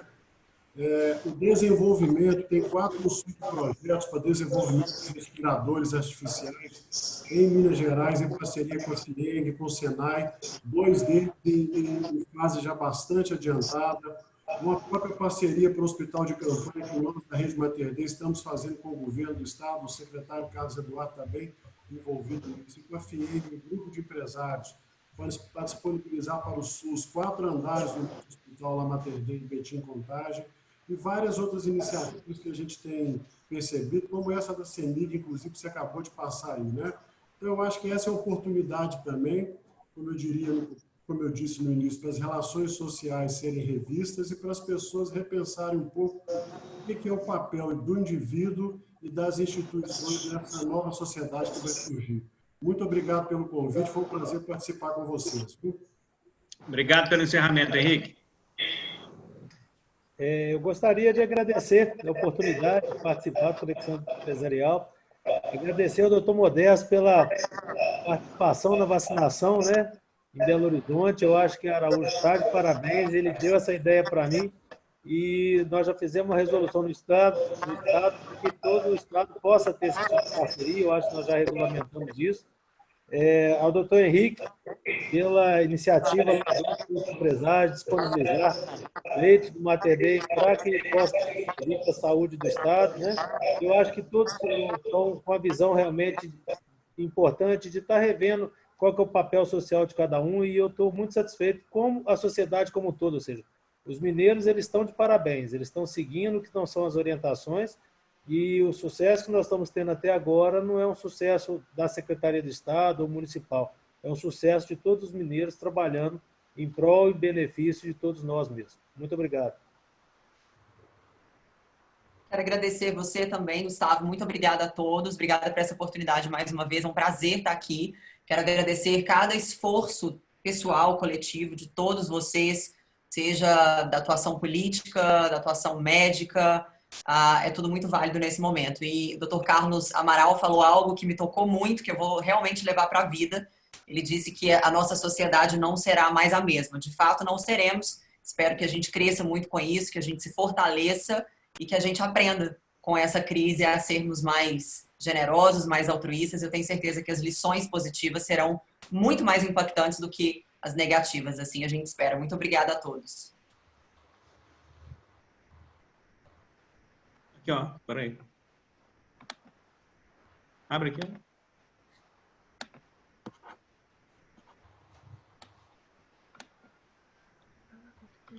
Ô, Modesto, peraí. Olha aí. Não, ele não está falando, não. Entrou? Agora voltou. Eu gostaria, nesse momento, de pedir a Deus e a todos os políticos, principalmente aqueles que vivem trabalhando contra o nosso presidente da República e também a nossa maior emissora de televisão, né, que todos possamos nos unirmos de verdade para que a gente possa combater esse vírus. Não é fazendo esse joguinho político sujo, barato, que nós vamos combater essa guerra. Então, eu peço a todos que tenham mais consciência com o nosso país e com os brasileiros. Muito obrigado a todos. Gustavo, eu também quero te agradecer muito. Primeiro, dizer que essas evoluções digitais são novas para todo mundo, então não fique preocupado com essas primeiras dificuldades que você está tendo, não. Uma das felicidades que eu estou tendo nesse momento é o Senado Federal, a Câmara dos Deputados, a Assembleia e até a Câmara Municipal fazerem aquilo que eu estou falando, que todo mundo tem que fazer há muito tempo. O meu trabalho como vereador segue porque eu tenho um aplicativo chamado Meu Vereador e o número de usuários, de pessoas que têm me demandado nesse período só aumentou. Então, todo mundo tem baixado o aplicativo, mandado os problemas da cidade, e isso é positivo. Nós temos que tornar a política mais barata, mais eficiente e atendendo mais as pessoas. E concordo muito com o doutor Modesto. Nesse momento, é tempo de união entre toda a classe política. Então, o que eu vejo são vereadores unidos com prefeitos, com governadores, com deputados estaduais, federais, senadores. Eu vejo todo mundo de um lado e estou vendo o presidente do outro. Então, eu convido o presidente da República a vir para o lado de cá, entender que isso não é uma gripezinha e que a gente tem que enfrentar isso pensando no Brasil, em todos, e não só a si próprio. Doutor Rodrigo. Bom, eu só tenho a agradecer a honra de ter sido convidado para participar aqui dessa live com pessoas tão ilustres. Eu espero que eu possa ter acrescentado aí. Muito obrigado, Gustavo e PCO. Repetindo aqui, mais uma vez, agradecimento a todos. Na próxima semana a gente está de volta. Obrigado a cada empresa participante, a cada um dos que deu esse tempo aí para que a gente tivesse. Eu não tenho a menor dúvida que nós vamos achar o caminho certo, vamos resolver essa questão do vírus e vamos conseguir retomar as atividades econômicas, profissionais, o mais breve possível, porque realmente não podemos ficar dessa forma. A gente precisa achar um caminho e o mais breve possível para que a gente consiga controlar esse vírus e consiga retomar as atividades profissionais, pessoais, e a gente volta aí, se Deus quiser, em breve, com um novo cenário já resolvido disso. Muito obrigado a todos vocês, aos que participaram como audiência, como público. O objetivo é entregar o melhor possível para cada um de vocês. Nós vamos aumentar esse público a cada instante. Semana que vem a gente está de volta. E obrigado a todos vocês que participaram dessa primeira edição do Conexão Empresarial 100% digital. Obrigado. Obrigado a você. Obrigado a todos vocês. Obrigado. Bom. Tchau, tchau.